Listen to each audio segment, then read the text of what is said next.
Num Brasil que se discute tudo, STF e os seus privilégios. Reforma administrativa, acabando com uma série de direitos dos servidores públicos. Ora, alegam que estão querendo atacar lá em cima. Mas e aí? E quem está lá embaixo? Esse país, Hungria, é uma sacanagem.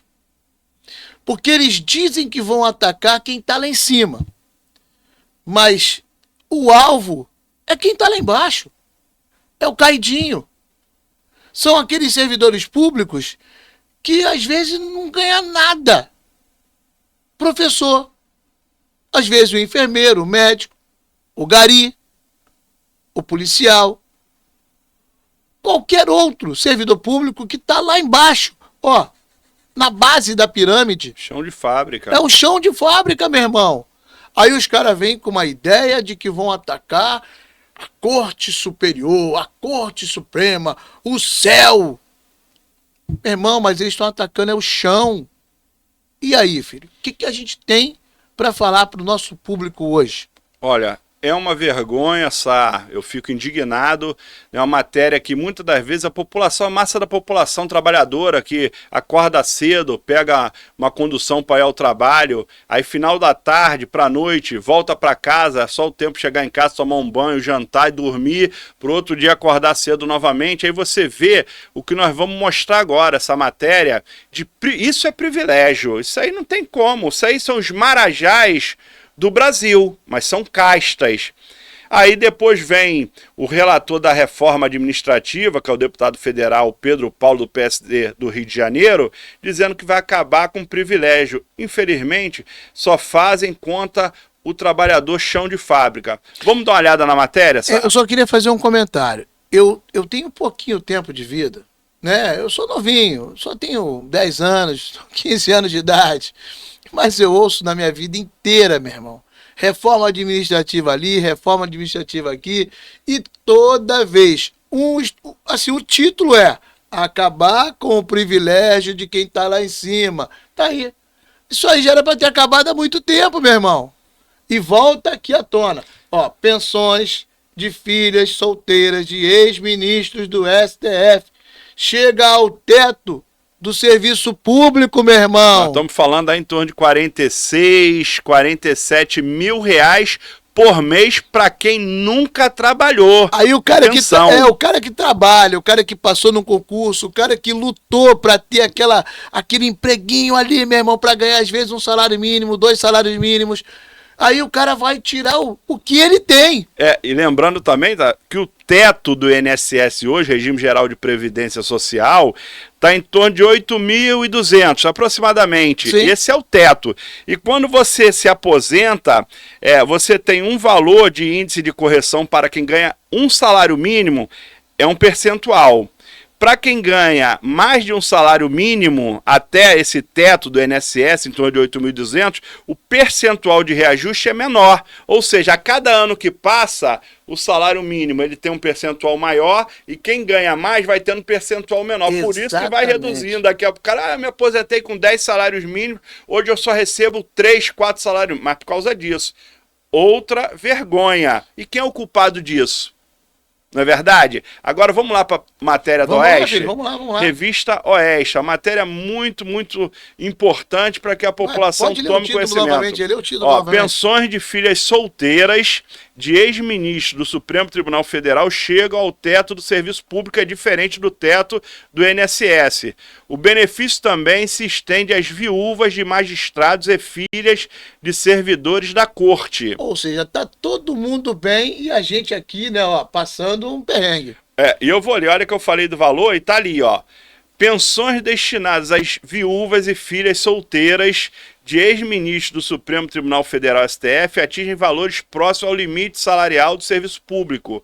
Maria Ayla Vasconcelos e Maria Lúcia Rangel de Alckmin, ambas filhas de ex-ministros, recebem mensalmente R$ 46.366, valor correspondente ao teto do STF.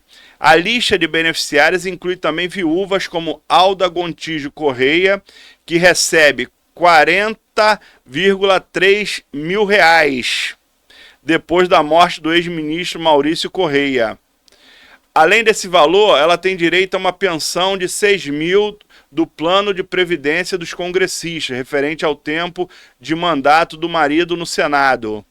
Marcolina Albuquerque, outra viúva, obtém 42 mil reais pelo falecimento do ministro Xavier Albuquerque, que atuou no STF de 1972 a 1983. Meu irmão, olha quanto tempo os cofres públicos, meu irmão, é retirado dinheiro. Dinheiro que poderia ter, sabe, tá sendo empregado em outros lugares. Dinheiro que poderia ser empregado para a população caidinha. Até mesmo para esses servidores públicos, sabe, que estão lá embaixo, na base da pirâmide, que não tem um plano de saúde, que não tem condição nenhuma, filho. E que na hora de se aposentar, fazem de tudo para tentar, e muitas das vezes o processo vai e volta, vai e volta, vai e volta. Eles não têm esse problema, cara. E aí, vamos lá? Eu queria que você passasse mais um pouco isso. Professora contratada há quase 4 décadas, ela conseguiu restabelecer o benefício como eliminado o ministro Edson Fachin do STF, em dezembro de 2017. Em maio de 2018, Fachin ampliou o alcance da decisão, devolvendo o direito à pensão para centenas de filhas de servidores públicos representados em ação coletiva. Ou seja, eles chegaram a cortar, dizendo que somente até 21 anos receberia pensão. Sim. Mas eles são a casta do Brasil. Manda e tá aí. manda. Automaticamente teve uma nova decisão dando direito. Então é isso. Aí você vê agora um deputado falar em reforma administrativa, onde tira direito de servidor. E é isso que eles fazem. E geralmente, 99% o servidor é o que você falou, é do Poder Executivo. É o policial, é o bombeiro, é o professor, é o enfermeiro, é o gari, é o guarda municipal. Ou seja, os servidores do Poder Executivo, tanto do município, Distrito Federal, dos estados da União, do governo federal, é que perdem. Isso é uma grande injustiça. Isso chega... Mas a população tem que saber disso. Olha, já pensou... A filha do ex-ministro ganhar 46 mil reais sem nunca ter pregado um prego numa madeira. Irmão, é incrível. Esse país aqui não é só para eles. É só para eles, né? Infelizmente, essa é a grande realidade. Olha, eu costumo dizer o seguinte, é a aristocracia desse país. Né? Eu falo para você do grande sistema. Né? O Brasil atravessa um problema sério. Né? Aristocracia. Meu irmão, a galera se reunindo para mandar, são poucos que mandam. São poucos que mandam. E a população toda sofrendo, cara. Isso aí. Vamos lá? Vamos. Vamos ler essa matéria ou vou passar para outra? Vamos passar para outra para a gente poder... Então, beleza. Vamos lá? Vamos fazer esse paralelo aqui, ó. Isso. A reforma administrativa avança na Câmara, né? E servidores temem o retrocesso. E aí, cara? Olha só. Vamos lá? Vamos. Lembrando que essa é uma matéria... atual da Agência Brasil, né, para a gente poder dar o crédito aí. A Câmara dos Deputados marcou para o próximo dia 3 de setembro uma audiência pública. Peraí. Olha só a sacanagem. No dia 2 de setembro tem o quê? O início da fase final do julgamento do Jair Bolsonaro e seus aliados. Então o Brasil todo vai estar ali antenado pela imprensa por esse consórcio de, empresas que tentam manipular as coisas no país, todo mundo falando sobre o julgamento final do Bolsonaro. Olha só que sacanagem. Aí os caras vão lá e colocam no dia 3 de setembro a audiência pública para analisar a reforma administrativa. Que é contra o verdadeiro servidor, aquele que serve a população. O cidadão do povo.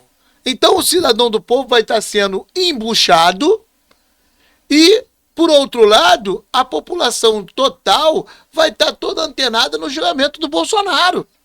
Meu irmão, isso é um absurdo, cara. Porque eles pelo menos fizessem isso no momento em que tivesse só isso para discutir. Para dar tempo das pessoas raciocinarem e, claro, ter uma disputa coerente, correta, Porque quando você vota em alguém, você coloca lá para representar o povo, correto? Então quem está lá representando o povo tem que botar a cara para bater e não se esconder num momento como esse. Mas vamos lá, continua. Desculpa a indignação, Gria. Não, mas é Pô, verdade cara. mesmo. Por que eles não votam ali, aproveitando? Por que eles não acabam com essa pensão? Pelo menos diminuir. Exatamente. Mas eles não vão contra o judiciário porque tem rabo preso. É aquilo que eu falo para você. Quem está lá sentado, muitas das vezes tem processos e que ficam assim, ó, debaixo do bumbum. Debaixo do bumbum. Ali, ó, sentadinho na cadeira de quem está lá no Supremo. E aí? Ó, meu irmão, tu vai mexer com isso? Beleza, deixa eu ver aqui. E aí, cara, tu lembra qual o processo que você tem? Ó, o teu pai tá devendo isso, hein? Pô, tua mãe tá devendo aquilo. Cara, você lembra daquela eleição tal? Lembra que você comprou um voto? Antes de dar continuidade na leitura, Sal, vou te fazer outra colocação. Por que os deputados federais e os senadores da República não cortam seus próprios privilégios? Carro, combustível, auxílio paletó, motorista, segurança e etc. Porque é gostosinho. Pois é, mas ele quer cortar o mínimo pouco que os servidores públicos têm, que não é privilégio nenhum. Porque quando você fala em Marajá, Marajá está no poder judiciário e no poder legislativo. Essa que é a grande verdade. Exatamente, cara. Então vamos continuar aqui. Vou retornar à leitura. A Câmara dos Deputados marcou para o próximo dia 3 de setembro uma audiência pública no plenário para debater a reforma administrativa em meio a temores de servidores quanto a retrocessos. A temores de servidores. Ó. Contra retrocesso, em especial pelo possível aumento das contratações temporárias no funcionalismo público, substituindo os concursos públicos. Isso é perigoso. Isso aí, porque esse vai ser o contrato, sabe? Vai ser igual nós estamos aqui. É. Fulano indicou, vem, conversa comigo, legal, vai trabalhar por 5 anos. Ele tem um contrato de 5 anos, depois ele tem que ficar 1 ano fora para poder voltar novamente. Quer dizer, ó, mel na chupeta. Ainda sem o texto apresentado, a Câmara retornou neste segundo semestre com prioridade à agenda da reforma administrativa, inicialmente pautada pelo governo anterior por meio da proposta de emenda à Constituição PEC 32/2020. No lugar da PEC 32, o atual presidente da Câmara, deputado Hugo Mota, republicano da Paraíba, criou um grupo de trabalho coordenado pelo relator, deputado Pedro Paulo, aqui está MDB Rio de Janeiro, mas não é PSD de Dado do Rio. Lembrando que o Pedro Paulo é um dos menudos lá do Braço prefeito. direito do prefeito do Rio, Eduardo Paes, Isso também aí, do PSD. Isso aí. O parlamentar ainda não apresentou os 2 projetos de lei e a proposta de emenda à Constituição PEC, que devem formar o conjunto da reforma. Estima-se que os textos sejam apresentados a partir da próxima semana.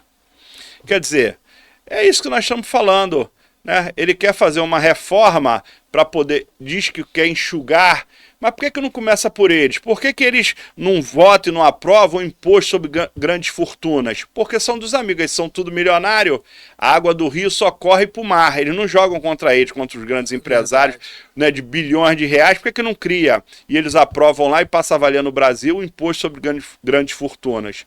É isso que o povo quer, mas isso eles não fazem. Mas o grande problema também é que no dia da eleição, aquela notinha de R$100, ou então aquela outra, aquela onça ali, R$200, aí o cara vai lá, meteu a mão naquele peixinho, então meteu a mão na onça, né, nos 50 ou na de 200, né, que a gente pouco vê também, né, é onça e peixe geralmente, vale 50, vale muito sem aquilo. tem aquela de 200, aí mete a mão naquele dinheiro, vota em qualquer um, depois vai reclamar de quê? Mas você lembra de prédios, né, apartamentos, malas, carregadas de dinheiro, dólar, verdinha, muita grana. Se eu não me engano, eram 251 milhões de reais ali. Meu irmão. E aí, esse cara tá preso?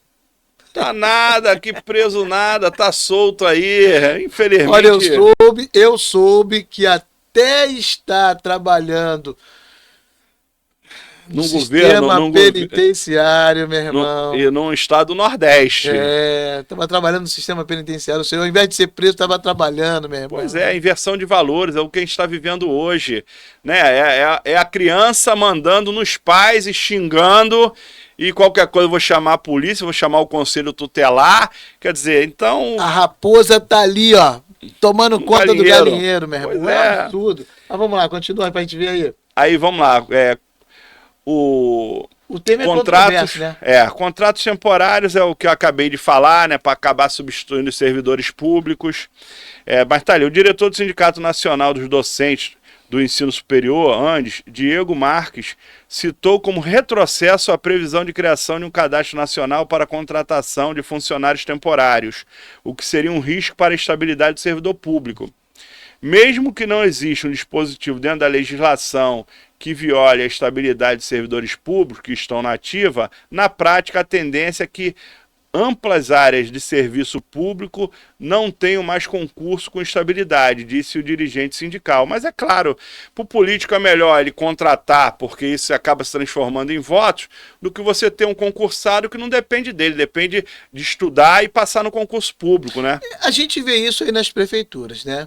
Vários prefeitos contratam uma infinidade de pessoas, colocam ali ao seu lado e depois fazem aquilo ali de um curral. Fora os cargos comissionados, você tem os processos, né, seletivos simplificados, né? Muitas das vezes através de títulos. E, naturalmente, que a facilidade de burlar, né? Porque quem sabe quantos pontos a pessoa tem de acordo com os títulos apresentados é quem está ali na banca. Se a banca tiver direcionamento... E transforma aquilo ali num curral. Com certeza. Curral eleitoral, para que eles possam eleger lá na frente os seus filhos como deputados, como vereadores, né? E eles também se reelegerem como prefeitos. Não, e família, né? Você vê que existe aquele político que vai lá, ganha eleição, aí depois vai para outro cargo, aí bota um parente, aí o outro ganha, bota outro parente, e aquele cara que está ali do teu lado, muitas das vezes, né, te ajudando a ganhar as eleições, nunca tem oportunidade de disputar a eleição. A gente tem um grande defeito no país. Você vê que o Brasil hoje, de cabo a rabo, do norte ao sul, em todos os lugares, você vai verificar governos, né, de estado, prefeitura, seja onde for, você vai ver que os nomes e os sobrenomes, eles todos estão espalhados pelos mais variados cargos dentro do país. Basta dizer que você pega os tribunais de contas. Os tribunais de contas. Você tem as esposas de governadores, as esposas de ex-governadores. Pessoas que são indicadas, acabam entrando, sem concurso, e está lá. É essa a maneira de melhorar o país, acabar com o concurso público, porque o concurso público ele é altamente democrático. Ou seja, estudou, passou, é você. É meritocracia. É meritocracia. Agora, você pegar e deixar na mão de um determinado político escolher quem ele quer para trabalhar, irmão, sacanagem. Haja vista, Sá, que a gente tem recebido muitas mensagens no nosso WhatsApp, na qual agradeço também, muito obrigado, que as pessoas estão participando com a gente. O que nós recebemos muito, semana passada, essa semana também, é a fraude que foi cometida no INSS. Meu irmão. Olha, as pessoas, os vovôs, as vovós, as titias, sabe? Ali, aqueles descontos de várias entidades, né? Pô, milhões e bilhões de reais. Agora vai ser devolvido, mas quem vai pagar essa conta?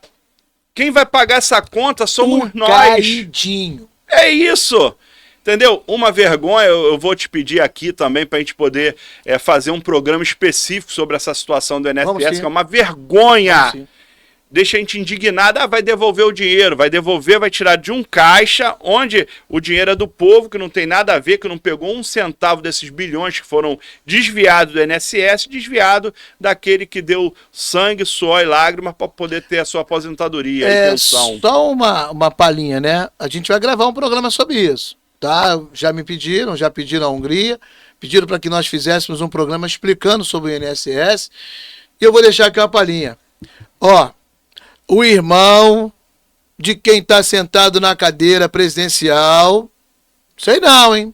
Sei não. E aí? Se liga. Hungria, a gente precisa encerrar. Vamos. A verdade é que, meu irmão, a reforma administrativa é uma vergonha. A verdade é que lá no STF, onde todo mundo está lá fazendo o que bem entende, também é outra vergonha. A verdade é que esse país está se transformando numa grande vergonha. E eu vou falar uma frase que eu lembro, eu discuti muito com meu pai isso. Eu nasci lá atrás no passado. Eu sonhei com o futuro. Futuro que hoje eu estou. É o meu presente. Ou seja, nasci no passado, sonhei com o futuro e ganhei de presente, com licença da palavra, essa merda que a gente vive hoje. Desculpa, meu amigo, mas é muita indignação. E eu vou te pedir, tá gostando do nosso trabalho? Inscreva-se no nosso canal. Compartilhe o nosso programa. Faz com que nós alcancemos aí uma estrada bem longa. Curta, dê o seu like. De novo, inscreva-se no nosso canal. Vem com a gente, ok? Hungria, é contigo a bola. Eu vou encerrar aqui o programa, sabe? Eu sei que você não gosta, que você tem alergia, né? Mas eu queria fazer um pedido especial. Eu queria pedir aos nossos deputados federais, senadores e principalmente os ministros do STF que deixassem um pedacinho de camarão VG, um pouquinho de caviar, e eu sei que você não gosta, Xandão. Queria para poder molhar o bico, Porra, né? meu irmão. É um Xandão, você não gosta? Rapaz. Muita gente também não gosta, não é verdade? Meu irmão. Mas é isso, essa é a realidade. Enquanto a gente aqui, como povo trabalhador, comendo arroz, feijão e ovo, E às quando vezes, tem, né? Quando e uma tem. farinha, que eu sou, embora tenha nascido aqui no estado do Rio de Janeiro, mas adoro uma farinha, mas parece Paraíba, mas eu gosto, adoro. Para mim, a comida tem que ter farinha. Eles estão lá com caviar e sempre querendo mais. Deixa eu só te fazer uma correção. Quando você falar Paraíba, você fala paraibano. Paraibano.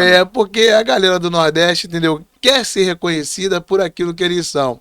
Né? Então, olha só, o baiano é baiano, né? O sergipano é sergipano. No Ceará né? é cearense. Exatamente. Então, o Paraíba, ele é paraibano. Então, paraibano. Muita Isso. gente olha, a Hungria até paraibano, né? Isso, Porque eu isso aí. adoro farinha, meu irmão. Toda comida que tem, às vezes até comida que não... mas isso aí não pede farinha, foi não pede pra você. Pra mim, pede igual Sim. eu tô pedindo um Xandão, embora né, eu não sou de beber bebida alcoólica, mas fica aí para as pessoas entenderem. Mais uma vez eu agradeço a Deus, a todos que estão aqui com a gente dando suporte, agradecer você aí na ponta que está nos assistindo, nos ouve, mande perguntas para a gente, sugestões como foi dada sobre o INSS, da fraude do INSS, para a gente poder debater aqui, né, falar sem cortes, né, a gente não é patrocinado por ninguém, não temos rabo preso com ninguém, Verdade. né, não somos monetizados, mas está aqui para poder tentar alertar a população. Então curta, compartilhe, comente, se quiser fazer crítica, faça, mande perguntas para a gente, é assim que a gente vai fazendo os nossos programas aí, levando cada vez mais longe, né, lá no final do Brasil. Né? Então inscreva no nosso canal para a gente poder crescer cada vez mais. Não é isso, Sá? Vamos que vamos. Irmão, Deus nos abençoe. Amém.